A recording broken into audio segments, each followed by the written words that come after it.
Megan cornered me at Thanksgiving, waving her phone like a weapon. "These texts prove you promised to pay for Mom's care facility," she announced to the entire family. Everyone stared at me, the boring accountant who never fought back. She demanded $80,000 by Christmas, or she would sue for elder abuse. The family nodded along, believing her timeline of my obligations. What she did not know, I had been reviewing her evidence for weeks. Every text. Every date. And I had found the structural flaw in her entire case. The turkey was still warm when she struck. I had been carving it at the sideboard in my stepmother's dining room, the one with the bay window that looked out onto a garden gone dormant for winter. The knife in my hand was old, inherited from my father, the handle worn smooth from decades of Thanksgivings and Christmases. The blade still held an edge if you knew how to maintain it. I had just finished separating the breast meat from the bone when Megan's voice cut through the low hum of family conversation. It was not loud. It was precise. Calculated. She knew exactly what she was doing. I set the knife down on the cutting board, a scarred wooden rectangle that had seen better years, and I wiped my hands on a kitchen towel. The fabric was rough, the kind that does not absorb so much as redistribute moisture. 17 people were seated around the table. My stepmother Margaret sat at the head, her eyes clouded with the medication they gave her for the confusion. Megan's 2 adult children were there, Tyler and Kayla, both in their 20s and both convinced the world owed them something. There were cousins I barely knew, second marriages and their accompanying offspring, a blur of faces united only by their shared expectation of free food and the vague notion of family obligation. Megan stood now. She was wearing a burgundy blouse with a silk scarf, the kind of outfit that suggested she had dressed for an occasion. Her phone was in her hand, a newer model with a case that had tiny rhinestones embedded in the corners. She held it up like a lawyer presenting evidence to a jury. "I have a timeline here," she said, her voice gaining strength from the attention. Text messages. From Keith. Going back over a year. She started reading. August of last year, "I will take care of Mom's shortfall." October, "Don't worry about Danny, I will handle the rehab costs." January of this year, "Kayla's education is important, you can count on me." Her voice was steady, rehearsed. She had practiced this. Every head in the room turned toward me. I stood there in my cardigan, a knit thing I had owned for a decade, the elbows starting to thin. My khakis were creased from sitting in the car. I looked exactly like what I was, a retired accountant who had spent 42 years in a strip mall office, preparing tax returns for small business owners and retirees who did not trust software. Megan continued. She pulled up more texts, reading dates and snippets of messages. The amounts she claimed I had promised climbed steadily. $5,000 for this. $12,000 for that. By the time she reached her conclusion, the sum was staggering. $80,000, she said, and the number hung in the air like smoke. "That is what you owe this family, Keith. That is what you promised. And I need it by Christmas." Her eyes locked onto mine. They were bright, almost feverish, the eyes of someone who believed they had already won. "Or I am filing a claim. Financial elder abuse. You made promises to our dying mother, and you are going to keep them." The room was silent. Someone's fork clinked against a plate. Margaret's sister, a woman whose name I could never remember, made a small gasping sound. Tyler, Megan's son, nodded slowly, his face set in an expression of righteous agreement. Kayla, her daughter, looked at me with something close to contempt. I stood there, my hands still damp from the towel, and I felt the weight of their judgment. They had already decided. Megan had framed the narrative, and they had accepted it without question. I was the villain. The selfish old man who refused to help his family. I looked at Megan. Really looked at her. I saw the tension in her jaw, the way her fingers gripped the phone too tightly, the faint sheen of perspiration on her forehead despite the cool temperature of the room. She was not just confident. She was desperate. This was not about justice or family obligation. This was about something else. Something I would need to identify. I let 3 seconds pass. Long enough for the silence to become uncomfortable. Long enough for people to shift in their seats.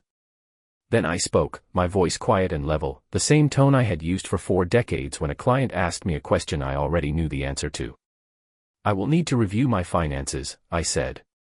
Can we discuss this after dinner? It was not a question. It was a delay. A request for time. Exactly what a confused, overwhelmed old man would say. Megan's shoulders relaxed. The tension in her jaw softened. She smiled, and it was the smile of a hunter watching prey stumble into a snare. Of course, Keith, she said, her voice suddenly warm, almost patronizing. Take your time. We can talk later. She sat down. Conversation resumed. Someone asked about the stuffing. Tyler laughed at something his cousin said. Margaret stared at her plate, her mind somewhere far away. I picked up the carving knife again. The weight of it was familiar, comforting. I resumed my work, separating meat from bone with clean, methodical cuts. But inside, something had shifted. A switch had been thrown. A system had been activated. I was no longer Keith Underwood, the harmless retiree who never made waves. I was something else now. Something Megan had forgotten existed. I was the man who had spent 42 years finding errors in financial statements. The man who could trace a single misplaced decimal through 6 layers of corporate shell companies. The man who had once identified a $73 discrepancy in a $4 million budget and followed it all the way to a regional manager's offshore account. I finished carving the turkey. I arranged the slices on a serving platter, white meat on one side, dark on the other, garnished with sprigs of parsley that Margaret's sister had brought. I carried it to the table. I sat down in my assigned seat, the one at the far end, away from the center of conversation. I ate my meal. I did not taste it. My mind was already working. Already processing. Already building the case. Megan had just made her first mistake. She had attacked me in public. She had created witnesses. She had documented her demands. She had established a timeline and a specific dollar amount. She had given me everything I needed. And she had no idea what I actually controlled. None of them did. They saw the guest house I lived in, the modest car I drove, the off-brand clothing I wore. They saw the surface. They had never looked deeper. They had never asked the right questions. By the time dessert was served, pumpkin pie with whipped cream from a can, I had already begun the audit. Not of my finances. Of hers. I left at 7:43 in the evening. The air outside was cold, that particular November cold that seeps through cloth and settles in the joints. My car was a Honda Accord, 9 years old, the paint faded on the hood from too many summers parked in unshaded lots. The interior smelled faintly of old coffee and the vanilla air freshener that hung from the rearview mirror, a gift from Barbara before she died. It had long since stopped emitting any actual scent, but I kept it there. Habit. The engine turned over on the second try. It always did. I pulled out of Margaret's driveway, the tires crunching on gravel that needed raking, and I drove through the empty streets of San Marino. The houses here were large, set back from the road behind hedges and iron gates. Christmas lights were already up on some of them, white icicle strands that dripped from eaves like frozen tears. My neighborhood was different. Smaller homes. Older trees. The kind of place where people stayed for 30 years and died in the same bedroom where they had raised their children. I pulled into my driveway at 8:07. The house was dark. I had left no lights on. There was no one waiting for me. I unlocked the front door, a solid oak thing with a brass knob that stuck in humid weather, and I stepped inside. The air was stale, unmoving. I did not turn on the overhead light in the living room. Instead, I walked through the darkness to the kitchen, my feet finding the path by memory, and I flipped the switch above the sink. A single bulb flickered on, casting long shadows across the laminate countertops. I filled a glass with tap water. The pipes groaned. The water ran cold, then lukewarm, never quite hot. I drank it standing at the sink, looking out the window at the backyard. There was nothing to see. Just the outline of a fence that needed repairing and the dark shape of a lemon tree that had not produced fruit in 3 years. I set the glass down. I walked to the hallway, past the bathroom with its dripping faucet, past the guest bedroom that had not housed a guest in 7 years, and I stopped at the door to my office. It was a converted bedroom, 10 feet by 12 feet, with a single window that faced the side yard. I unlocked it. The lock was not decorative. It was a deadbolt I had installed myself, the kind you would use on an exterior door. I stepped inside and closed the door behind me. The room smelled different from the rest of the house. It smelled of paper and ink and the faint ozone scent of electronics that run warm. I turned on the desk lamp, a metal thing with a flexible neck that I had bought at an office liquidation sale in 1997. The bulb was LED now, bright and cold. The desk was mahogany, inherited from my father. It was too large for the room, but I had refused to get rid of it. The surface was scarred with decades of use, tiny dents and scratches that told stories I could no longer remember. On top of it sat my laptop, a Dell from 4 years ago, functional but slow. Next to it was a landline phone, beige plastic, the cord coiled and cracked with age. I did not sit down immediately. Instead, I walked to the filing cabinet, a 4-drawer steel case in battleship gray that I had rescued from a dumpster behind a law office that was closing. The metal was cold under my palm.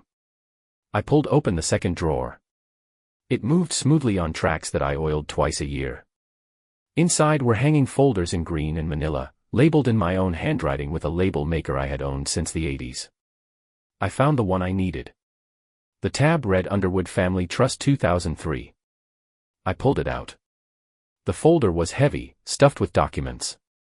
I carried it to the desk and set it down with a dull thud that seemed louder than it should have been. I sat down in my chair, a cheap mesh thing from an office supply store, the kind that was supposed to be ergonomic but mostly just squeaked. I opened the folder. The first document was the trust itself, 62 pages, printed on heavy cotton paper, bound with a navy blue cover. I had drafted it 23 years ago with Morrison & Lee, an estate planning firm on Lake Avenue. I remembered the meeting. It had been a Tuesday in March. The attorney's office had smelled of lemon polish and old leather. I had been 54 years old. My father had just died, and I had inherited $890,000 from the sale of his pharmacy in Glendale. It was more money than I had ever seen. More money than I knew what to do with. Barbara had been alive then. She had suggested we travel, buy a bigger house, finally take that trip to Italy she had always talked about. But I had been raised by a man who survived the Depression. Money was not for spending. Money was for protecting. So I put it in a trust. An irrevocable trust, which meant once it was funded, I could not take it back. The beneficiaries were specific. Barbara, my wife. Margaret, my stepmother, my father's second wife after my mother died. Megan, my half-sister, the daughter my father had with Margaret. And Megan's 2 children, Tyler and Kayla. I had structured it to provide. To take care of them. To be the safety net they would need when I was gone. For 23 years, the trust had done exactly that. It had paid Margaret's rent, then later her assisted living costs. It had paid Megan's mortgage when she bought the house in Arcadia, a small 3-bedroom with a yard and a garage that leaked. It had paid for Tyler's rehab when he developed a fondness for opiates in his early 20s. It had paid for Kayla's car, her insurance, her tuition at Pepperdine. I had never asked for gratitude. I had never mentioned it. I had simply set up automatic distributions, month after month, year after year, invisible and reliable. They had no idea. They thought Megan was successful. They thought she managed her money well. They did not know that without the trust, she would have lost her house in 2008 during the recession. They did not know that every major expense in her life for the past 2 decades had been quietly absorbed by money I controlled. I flipped through the pages now, my eyes scanning the dense legal language, until I found what I was looking for. Article 7. Trustee Powers and Amendments. Section 4. Subsection C. I read it slowly, even though I had written it myself, even though I had memorized it years ago. The trustee shall have the unilateral authority to amend the structure of trusteeship, including but not limited to the addition or removal of co-trustees, and to modify the terms of distribution from mandatory to discretionary, provided that such amendments are executed in writing with 15 days advance notice to all beneficiaries and are consistent with the original charitable intent of the grantor. 15 days. That was all I needed. I pulled out a yellow legal pad from the desk drawer. The pages were blank except for the first one, which had a coffee ring stain in the upper corner. I uncapped a pen, a cheap ballpoint that I had taken from a bank years ago, and I started writing. Not the amendment itself. Not yet. First, I needed to understand the scope. I needed to calculate exactly how much I had given them. I opened my laptop. It took 47 seconds to boot up. I logged into the trust management account, a portal maintained by the investment firm that handled the assets. I pulled up the distribution history. I went back to 2003. I started adding every mortgage payment, every insurance premium, every medical bill, every car payment, every tuition check. The numbers accumulated slowly, line by line, year by year. My hand cramped from writing. The desk lamp grew warm, casting a yellow pool of light that made everything outside its circle disappear into shadow. By the time I finished, it was 10:32 at night. The total sat at the bottom of the page, circled twice. $847,000. Nearly the entire principal my father had left me. I had given them almost everything. And they had taken it without question, without gratitude, without ever once asking where it came from. I leaned back in my chair. It squeaked. I felt a dull ache spreading through my lower back, the kind that came from sitting too long in a chair that provided no real support. I closed my eyes. I thought about Barbara. She had died 7 years ago, her heart giving out in the middle of the night while I slept beside her. I had woken to find her cold. The trust had paid for her funeral. It had paid for the headstone. It had paid for everything. And then I had kept paying. For Megan. For Margaret. For 2 adult children who had never worked a full year in their lives. I had told myself it was obligation. Family duty. What my father would have wanted. But that was a lie. The truth was simpler and uglier. I had been afraid of being alone. I had bought their presents with money. I had funded their lives so they would have a reason to include me. So I would not spend holidays by myself. So I would not be the forgotten old man in the small house with no one to call. I had mistaken financial support for love. I had confused dependency with family. And now Megan was demanding more. Not asking. Demanding. With threats and timelines and public humiliation. She had revealed the truth of the transaction. I was not family. I was a resource. An ATM with a pulse. And the moment I suggested the money might not be infinite, she had moved to take control. To declare me incompetent. To turn me into a legal nonentity managed by the very people I had been supporting. The limit was not exhausted because of the money. It was exhausted because I finally understood what I had been buying. Nothing. I opened my eyes. I picked up the pen. I pulled a fresh sheet of paper from the legal pad. I began drafting the amendment. Not with anger. Not with hurt. With the same methodical precision I had used to prepare 1,000 tax returns. This was just another form. Another calculation. Another correction to a ledger that had been unbalanced for far too long. Megan called 4 days later. I was standing in my kitchen heating a can of soup on the stove, the kind that comes in red and white packaging and tastes like salt and nostalgia for a childhood I never actually had. The pot was aluminum, thin and dented, the bottom scorched black from decades of use. The spoon I was using to stir was wooden, the handle stained dark from years of tomato sauce and chili. My phone buzzed on the counter. I recognized the number. I let it ring 3 times before I answered. Discipline. Control. I picked it up and pressed it to my ear. The plastic was cool against my skin. Keith, Megan said. No greeting. No pleasantries. Just my name, spoken like an accusation.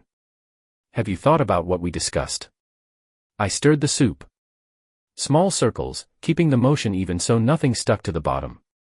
I have, I said. I am working on it. Working on it, she repeated, and I could hear the edge creeping into her voice. Keith, it has been 4 days. How hard is it to write a check? I need to liquidate some certificates of deposit, I said, and I let my voice carry a slight tremor, just enough to suggest uncertainty. There are penalties for early withdrawal.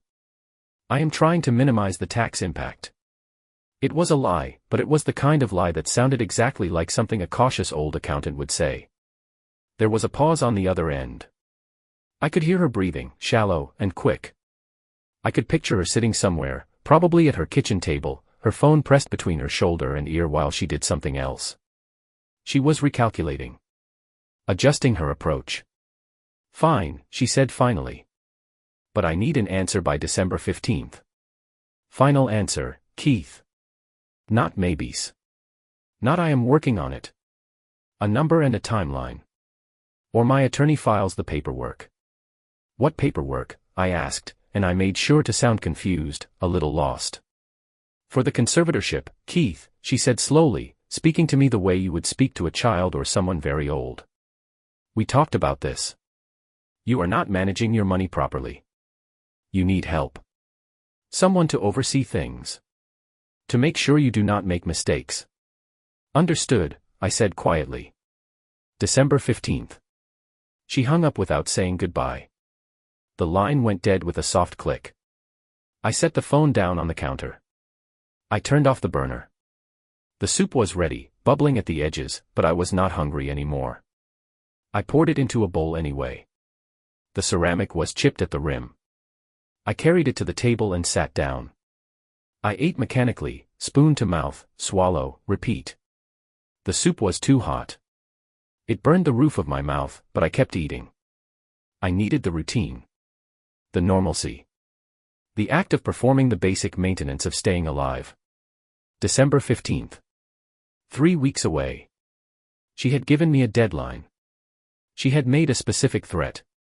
She had used the word conservatorship out loud, in a phone call I had recorded. My phone was old, but it had one feature I had enabled years ago when clients started disputing what they had told me during tax preparation meetings. Call recording.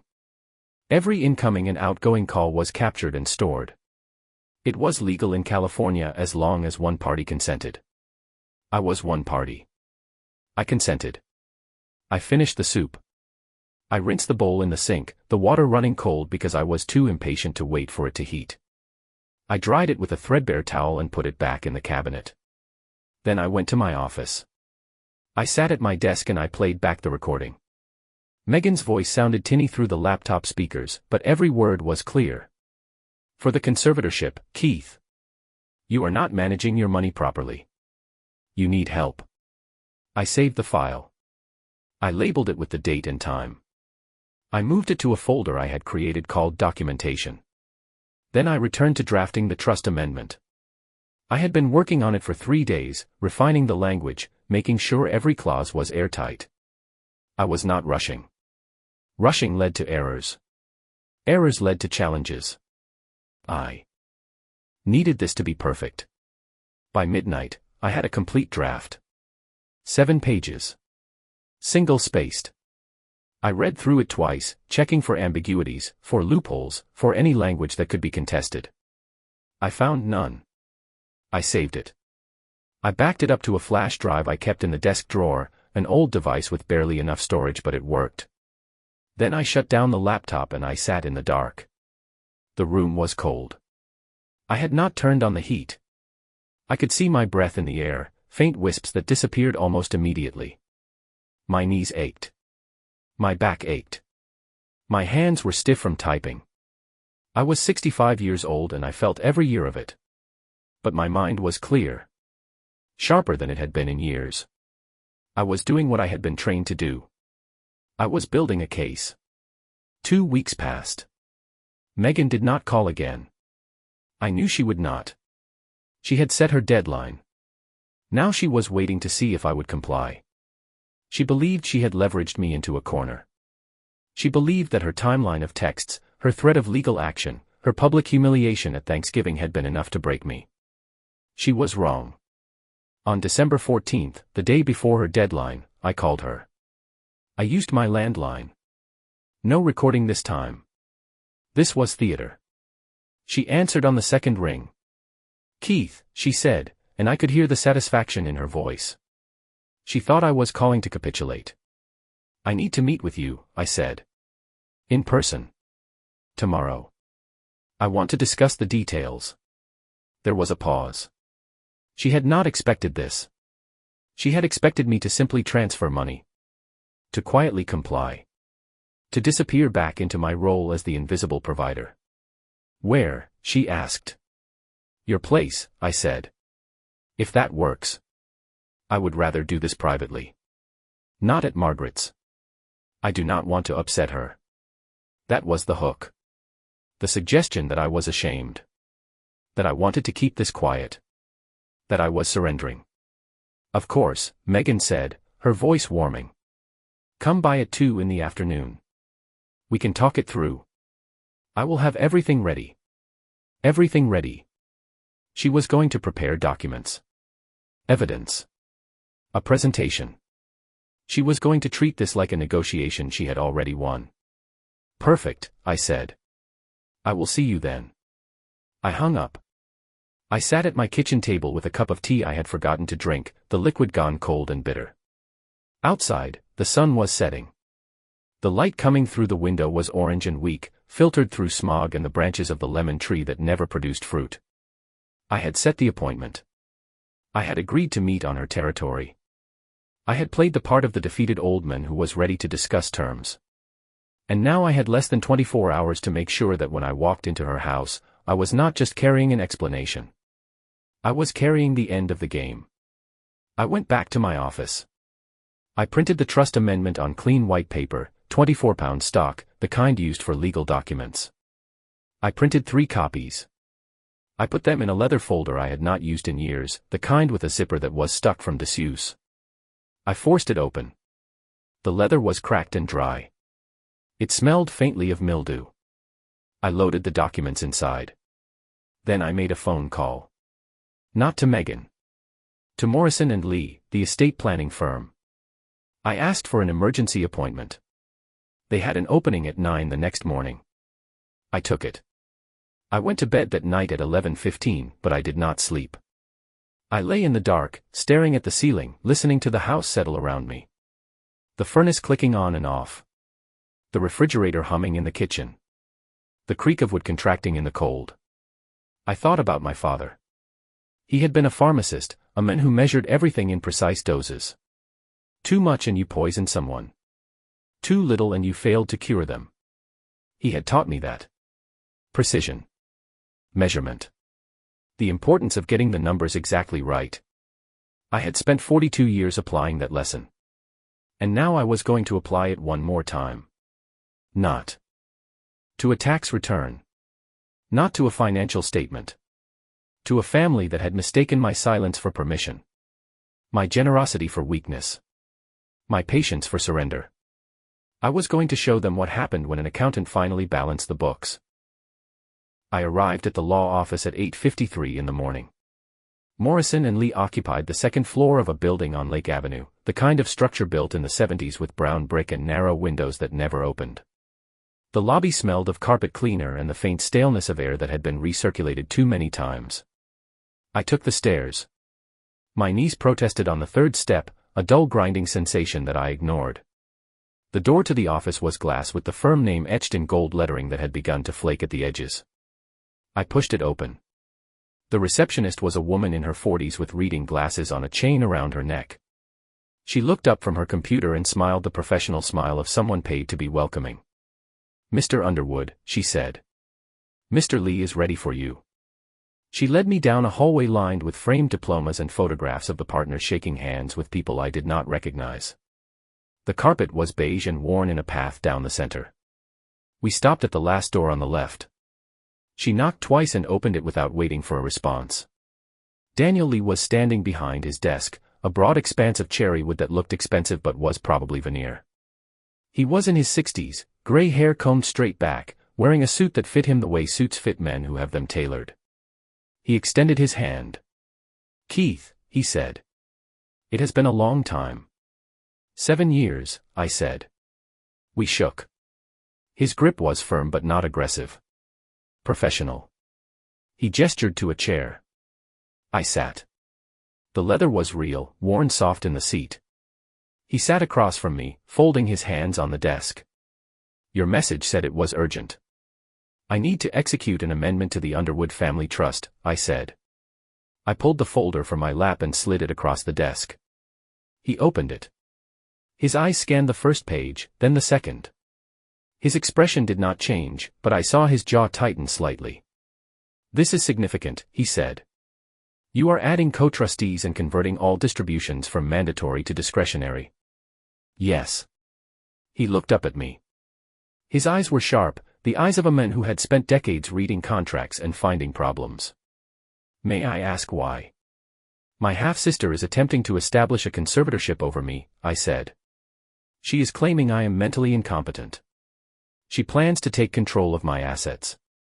She does not know the trust exists." He set the papers down slowly. "Does she have grounds?"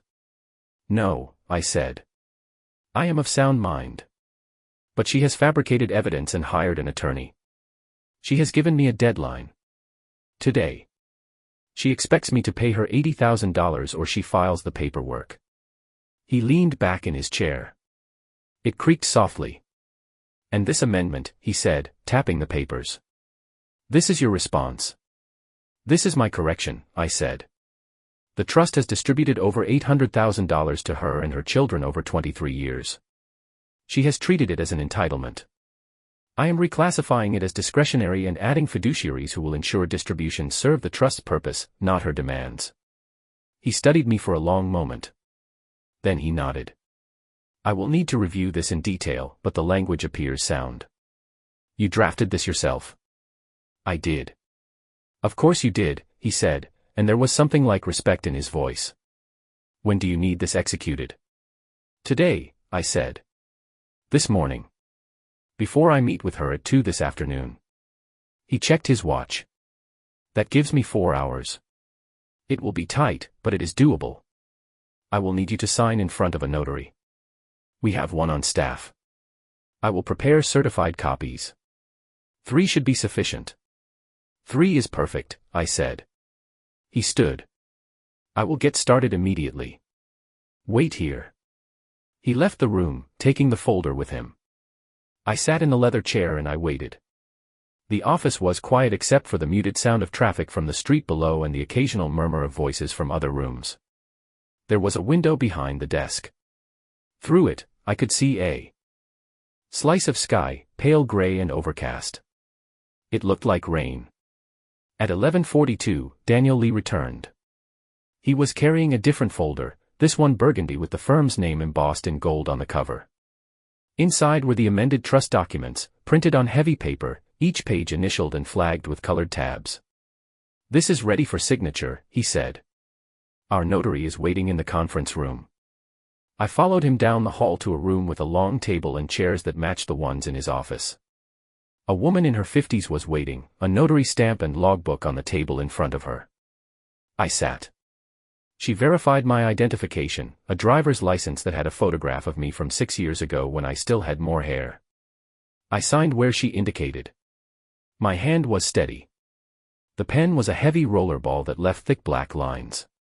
She stamped each page with a metallic thunk that sounded final. Daniel Lee handed me the burgundy folder. "This contains 3 certified copies of the executed amendment. As of this moment, the terms are in effect. The mandatory distributions have ceased. Any future distributions require unanimous approval from all 3 trustees. You, myself, and the forensic accountant you named." I took the folder. It was heavier than it should have been. "Thank you," I said. He walked me to the door. At the threshold, he paused. "Keith," he said quietly. "I do not know what is going to happen this afternoon, but I have been doing this work for 34 years. I have seen a lot of families destroy themselves over money. Whatever you are about to do, make sure it is what you want. Because this kind of action, it does not get undone." "It is what I want," I said. He nodded. "Then good luck." I left the office at 12:03. I drove home. I made a sandwich I did not eat. I changed into a clean shirt, a button-down in pale blue that Barbara had bought me before she got sick. I combed my hair. I checked my reflection in the bathroom mirror. I looked like a tired old man. Perfect. At 1:47, I got back in my car and drove to Megan's house. She lived in Arcadia, a neighborhood of small homes built in the 50s, single-story structures with attached garages and lawns that required constant maintenance. Her house was pale yellow with white trim. The driveway was cracked. There was a minivan parked in front, not hers. I did not recognize it. I parked on the street. I took the burgundy folder from the passenger seat. I walked up the driveway. My legs felt stiff. The air smelled like cut grass and exhaust. I rang the doorbell. It chimed inside, a two-tone sound that was supposed to be cheerful. Megan opened the door. She was wearing a blazer, dark blue, over a white blouse. Her hair was styled. She was dressed for an occasion. "Keith," she said, and her smile was wide and false. "Come in." I stepped inside. The living room was directly off the entryway, a space dominated by a sectional sofa and a television mounted on the wall. Sitting on the sofa was a man I did not know. He was in his 40s, wearing a gray suit that looked recently pressed. He had a briefcase open on the coffee table in front of him, papers visible inside. "Keith," Megan said, gesturing to the man, "this is Richard Delgado. He is my attorney. I wanted him here to make sure we handle everything properly." The man stood and extended his hand. "Mr. Underwood," he said. I shook his hand. His palm was damp. We all sat. Megan positioned herself at the center of the sofa. Delgado sat to her right, angling his body toward me. I sat in an armchair across from them, the burgundy folder on my lap. Delgado pulled a document from his briefcase. "Mr. Underwood," he began, his voice smooth and rehearsed, "my client has documented evidence of financial commitments you made to this family. Commitments that total approximately $80,000. Failure to honor those commitments constitutes a breach of familial duty and potentially grounds for intervention under California elder financial abuse statutes." I said nothing. I looked at him. His tie was red with a pattern of small diamonds. There was a coffee stain on his shirt cuff, barely visible. He continued. "We are prepared to file a petition for limited conservatorship if we cannot reach an agreement today. This is not punitive, Mr. Underwood. This is protective. My client is concerned about your ability to manage your finances responsibly." I let the silence stretch. Megan leaned forward. "Dad," she said, and the use of that word, a word she rarely used, felt like a weapon. "We are trying to help you. You are not thinking clearly. You made promises. You owe this family." Her voice was rising now, gaining heat. "After everything we have done for you. Letting you be part of our lives. Including you in holidays. And you won't even help when we need it." I reached into my jacket pocket. I pulled out a folded piece of paper. It was a printout of my personal checking account at Chase Bank. I had prepared it that morning. The balance showed $47,312. I unfolded it slowly and I slid it across the coffee table. "This is what I have," I said quietly. Megan snatched it up. Her eyes scanned the page. Her face flushed. $47,000, she said, her voice sharp with disbelief. "That is it. Keith, you are 65 years old. You worked for over 40 years. Where is the rest?" "I lived modestly," I said.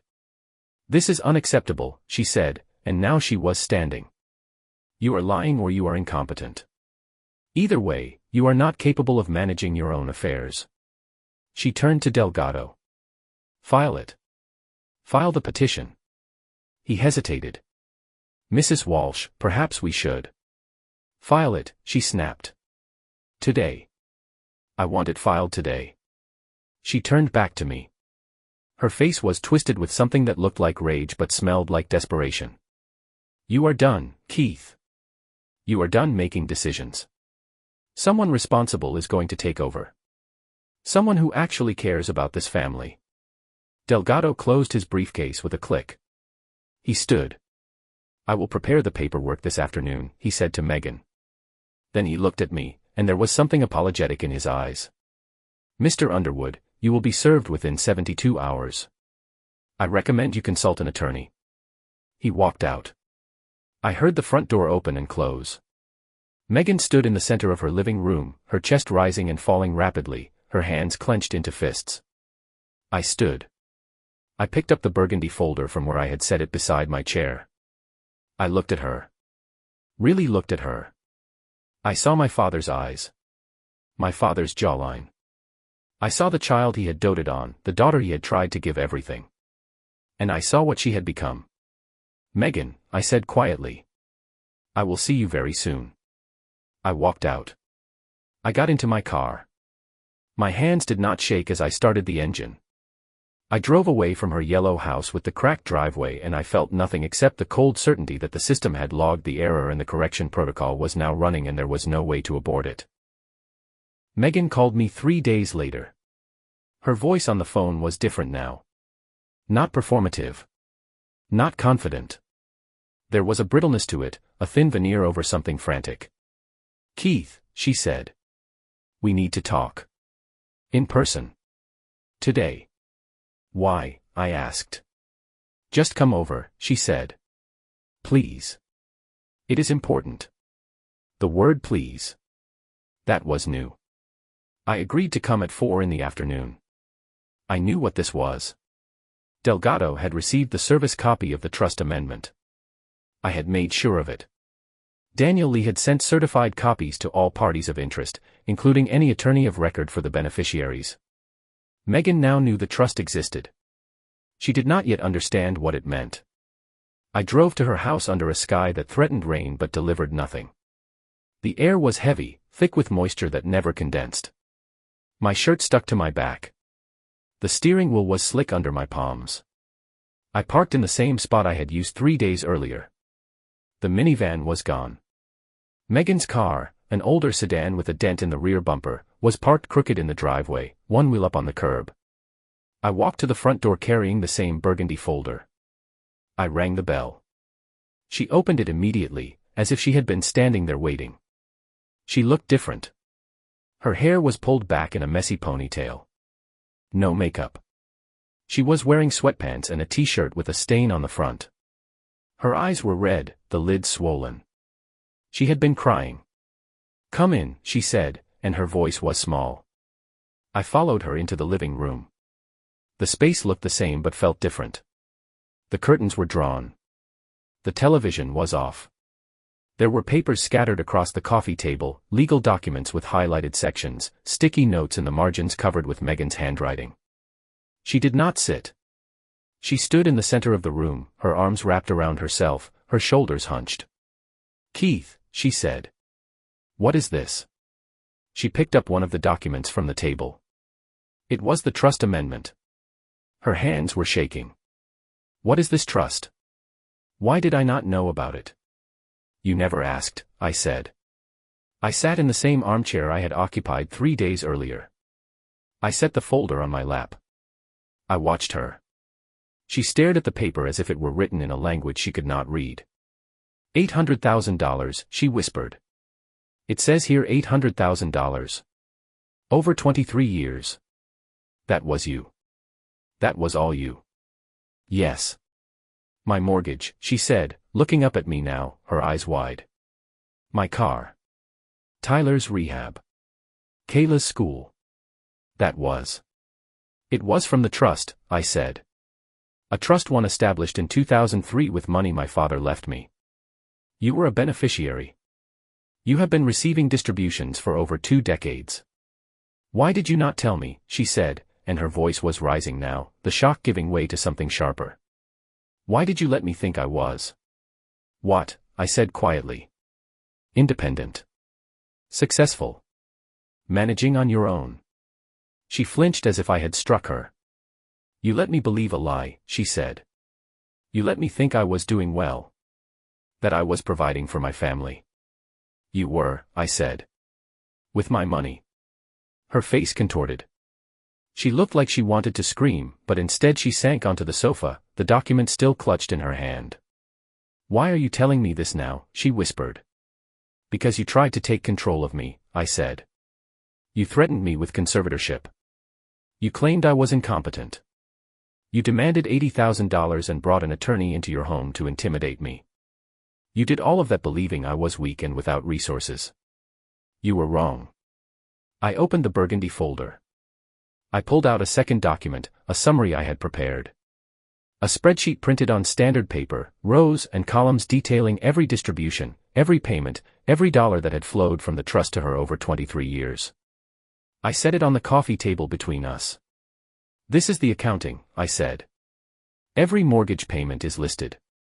Every insurance premium. Every medical bill for your children. Every car payment. Every emergency expense you brought to me over the years, claiming you had nowhere else to turn. It all came from the trust. Megan picked up the spreadsheet with trembling fingers. Her eyes moved down the columns, but I could tell she was not really reading it. She was just staring at the numbers, the dates, the long unbroken record of her dependency. I continued. 3 days ago, you told your attorney to file for conservatorship. You said I was incompetent. You said I was lying about my assets. You were correct about one thing. I was lying. I do not have $47,000 in available liquid assets. I have significantly more. But it is not mine to spend freely. It is held in trust. And as of 4 days ago, that trust has been amended. She looked up sharply. What does that mean? It means the mandatory distributions have ended, I said. All future payments are now discretionary. They require unanimous approval from 3 trustees. Myself, the estate attorney who drafted the original trust, and a forensic accountant I have retained. No, she whispered. You are a beneficiary, I said. That has not changed. But you no longer have any guaranteed income from the trust. If you wish to request a distribution, you must submit a written request with supporting documentation. The trustees will review it and decide whether the request serves the original purpose of the trust, which was to provide for family members in genuine need, not to fund entitlement or subsidize threats. Her face had gone pale. She looked like she might be sick. You cannot do this, she said. I already have, I said. The amendment was executed and notarized on December 15th. It is legally binding. You can challenge it in court if you wish, but you will need to hire an attorney. A good one. That will cost you approximately $40,000 in retainer fees. She started to cry. Not loud sobs, but a quiet, desperate weeping that made her whole body shake. Keith, please, she said. I need that money. My mortgage. I cannot. I know, I said. Your mortgage payment is $2,300 per month.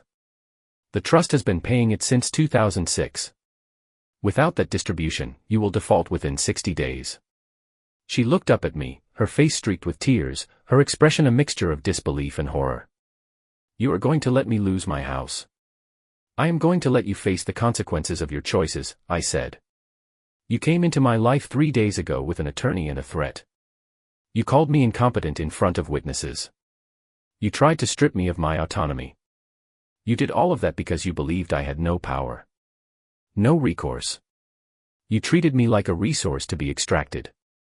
But I am not a resource, Megan. I am the foundation you have been standing on for 23 years. And you just tried to destroy it. She stood abruptly, the papers falling from her hands and scattering across the floor. Fix this, she said, her voice raw. Please, Keith. I will apologize. I will tell Delgado to drop everything. I will. It is too late, I said. The amendment is in effect. The trustees have reviewed your conduct, including the recorded phone call where you threatened conservatorship and the witness testimony from Thanksgiving where you publicly accused me of elder abuse. Their professional opinion is that further discretionary distributions to you would constitute a breach of fiduciary duty. You used the word incompetent. You used the word intervention. You involved attorneys and made legal threats. That is not the behavior of someone in genuine need. That is the behavior of someone attempting financial exploitation. I am your sister, she shouted, and the word came out strangled, more plea than statement. You are my half-sister, I said. And you are the daughter of a man who taught me that family is defined by loyalty, not blood. You have shown me where your loyalty lies. She collapsed back onto the sofa, her face in her hands, her body folding in on itself. I stood. I picked up the burgundy folder. I looked down at her, this woman who shared half my DNA and none of my values. One more thing, I said. She did not look up. The trust still pays for Margaret's memory care, I said. That will continue. She is innocent in this. But your children are adults. Tyler is 26. Kayla is 24. The distributions for their expenses have also been reclassified as discretionary. If they wish to request assistance, they can submit applications like anyone else. But I suspect they will not. I suspect they will blame you for losing access to money they never knew came from me in the first place. Her shoulders shook harder. I walked to the door. I let myself out. The air outside was cooler now, the threatened rain finally beginning to fall in light drops that speckled the windshield of my car. I got in. I set the folder on the passenger seat. I started the engine. I looked back at the house one last time. Through the window, I could see Megan's silhouette, still sitting on the sofa, unmoving. I pulled away from the curb. I drove through streets slick with rain, past houses lit from within, past families sitting down to dinner, past lives that continued uninterrupted by the small collapse happening in a yellow house with a cracked driveway. I felt no triumph. No satisfaction. Just the quiet certainty that comes from solving an equation that had been unbalanced for too long. The variables had been identified. The error had been corrected. The system was stable again. I drove home through the rain and I did not look back. It is January 22nd, 2026. 38 days since I walked out of Megan's house. I am sitting in my kitchen at 8:17 in the evening, drinking tea from a mug that has a chip on the rim and a faded logo from a bank that no longer exists. The tea is Lipton, the kind that comes in paper envelopes, brewed too long so it tastes bitter and slightly metallic. I drink it anyway. Outside, rain is falling. Not the hard driving rain that cleanses, but the soft persistent kind that soaks into everything and stays. I can hear it tapping against the window above the sink, a rhythm with no pattern, just the steady accumulation of water finding its way downward. The house is quiet. The furnace clicks on and off. The refrigerator hums. These are the sounds of my life now, and they are enough. The trust distributions to Megan stopped on January 1st. Automatic payments that had run for 23 years simply ceased. The mortgage company sent her a notice on January 9th. Past due. She had 30 days to cure the default. She did not cure it. She could not. Her income, the real income she earned from the part-time administrative job she worked 3 days a week, was $1,900 a month. Her mortgage alone was $2,300. Without the trust, the math was simple and brutal. She called me 6 times in the first 2 weeks of January. I did not answer. She left voicemails. The first few were angry, accusing me of cruelty, of destroying her life, of betraying family. Then they became pleading. Desperate. Bargaining. She promised to apologize publicly. She promised to make things right. She promised things she had no power to deliver. The last voicemail came on January 18th. Her voice was flat, emptied of everything except exhaustion. You win, Keith, she said. I hope you are happy. Then silence, and the mechanical voice of the system telling me the message had ended. I deleted them all. I did not listen to them more than once. There was nothing in them I needed to hear. Tyler, her son, sent me an email. The subject line was simple. Why? I archived it without opening it. Kayla called from a number I did not recognize. I let it go to voicemail. She did not leave a message. Margaret's sister, the woman whose name I still could not remember, sent me a letter. Actual physical mail, a card with flowers on the front and a handwritten note inside. You have torn this family apart. I hope you can live with yourself. I put it in the recycling bin with the grocery store flyers and the coupon mailers. Last week, Daniel Lee called me.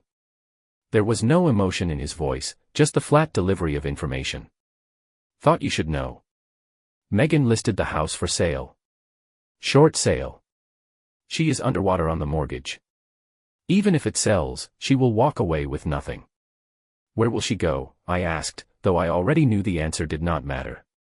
Her son's apartment, Lee said. 1 bedroom in Pasadena. He paused. You knew this would happen. Yes, I said. Are you comfortable with it? I am an accountant, I said. I identified a systemic problem and I corrected it. Comfort is not a variable in the equation. There was a long silence on the line. Then Lee spoke again, quieter now. For what it is worth, Keith, you were within your rights. The trust was yours to amend. She overreached. She threatened you. You defended yourself. I know, I said. He hung up. I sat with the phone in my hand for a long time after, the dial tone humming in my ear until it turned into that harsh beeping sound that means you have left the receiver off the hook too long. I have not returned to Margaret's memory care facility. I still pay her bills. The trust still covers her room, her medication, her care. That has not changed. But I do not visit. I cannot sit in that common room with its artificial plants and its smell of disinfectant and pretend that nothing has happened. Margaret would not remember me anyway. The disease has taken. That. I am just another face now, vaguely familiar, like someone she knew in a dream. I started volunteering 3 weeks ago. Tuesdays and Thursdays at the Pasadena Public Library. They have a program for seniors, financial literacy classes taught by volunteers. I signed up. The first session, there were 11 people in the room. Most of them were in their 70s and 80s, sitting in folding chairs that squeaked when they shifted their weight. I taught them how to read a bank statement. How to identify fraudulent charges. How to protect themselves from family members who might try to access their accounts without permission. One woman, she must have been 75, raised her hand. Her fingers were twisted with arthritis. She asked me what to do if your son keeps asking you to co-sign loans. I walked her through the consequences. The legal liability. The impact on her credit. The likelihood that she would be the one making payments when he defaulted.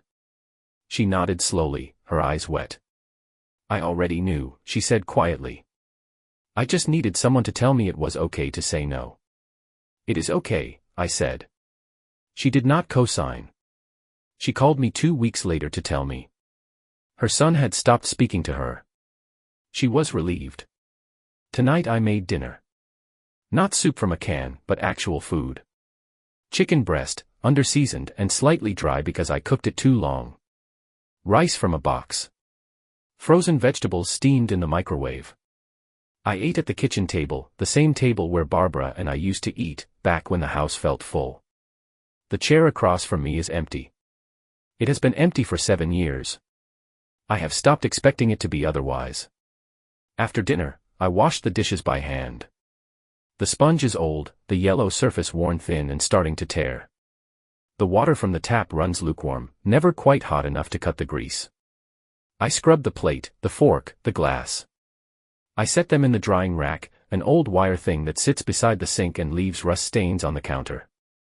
Then I made tea and I sat down at this table and I looked out the window at the rain. My pension deposited on the 1st of the month. $4,200. My property taxes are paid through June. My medical insurance is current. I owe nothing to anyone. I answer to no one. The trust still exists. It still holds assets, managed by professionals, growing slowly and predictably in index funds and municipal bonds. It still has beneficiaries. Margaret will be cared for until she dies. After that, the remainder will go to charity. I have already designated the organizations. Elder advocacy groups.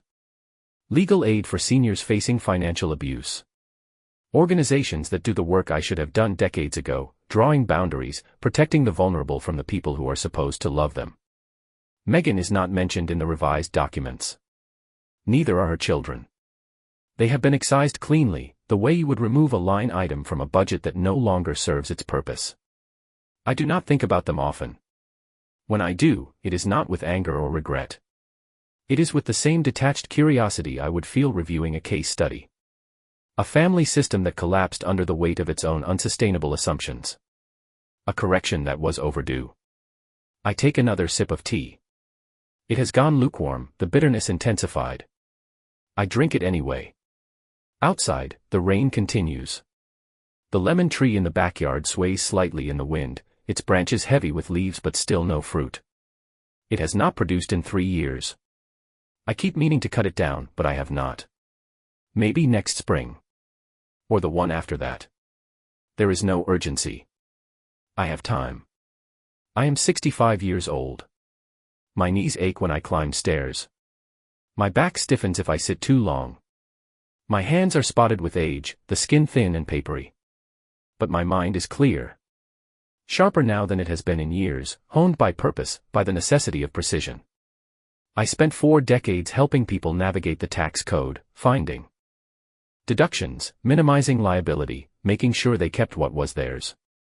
I was good at it. Patient. Thorough.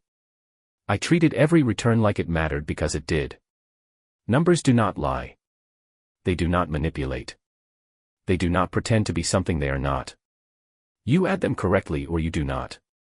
You balance the equation or you leave it broken. For 23 years, I left an equation broken. I allowed sentiment to override math. I funded dependency and called it love. I subsidized entitlement and called it family. I was wrong. Not because I helped. Helping is not the error. The error was expecting gratitude from people who had been taught to see support as an entitlement. The error was believing that silence was kindness when it was actually cowardice. I should have told Megan about the trust the day I established it. I should have explained that the help came with expectations. Respect. Gratitude. Basic human decency. I should have drawn boundaries. I did not. And so she learned the wrong lesson. She learned that I would always provide, always absorb, always bend. She learned that my silence meant consent. She learned wrong. The rain is slowing now. The tapping on the window grows lighter, more intermittent. I can see the reflection of the kitchen light in the glass, a pale yellow square floating in the darkness. I look older in the reflection. Tired. But not defeated. Not diminished. I finish the tea. I rinse the mug in the sink. I turn off the kitchen light. The house falls into darkness except for the faint glow from the streetlight outside. I walk down the hallway, my hand trailing along the wall, feeling the texture of paint applied decades ago, the slight roughness where the roller left ridges. I pass the bathroom, the guest bedroom, the closed door of my office. I do not go inside. Tomorrow I will. Tomorrow I will sit at my father's desk and I will review accounts and I will prepare for Tuesday's class at the library. But tonight, I am done working. I reach my bedroom. The bed is a queen, too large for one person, the mattress sagging slightly on the side where I sleep. I do not sleep on Barbara's side. I have never slept on her side. I change into pajamas, flannel pants, and a t-shirt with a hole under the arm. I get into bed. The sheets are clean but worn, the fabric soft from 100 washings. I pull the blanket up, a quilt Barbara made years ago, the stitching coming loose in places. I lie in the dark and I listen to the house. The settling. The creaking.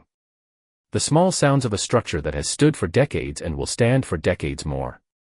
I think about Megan in her son's one-bedroom apartment, sleeping on a couch, surrounded by boxes of belongings she could not bear to sell. I think about Tyler and Kayla, learning for the first time that their lives were built on a foundation they never knew existed and that it has been removed. I think about all of it and I feel nothing except the quiet satisfaction of a job completed correctly. They mistook 40 years of patience for weakness. They mistook generosity for obligation. They mistook my silence for surrender. They learned the lesson my father taught me. The one I should have taught them years ago. Precision matters. Numbers do not forgive. And kindness, real kindness, requires boundaries. Without boundaries, it is not kindness. It is just enabling. And I am done enabling. I close my eyes. The rain has stopped. The house is silent. I am alone, but I am free. The books are balanced.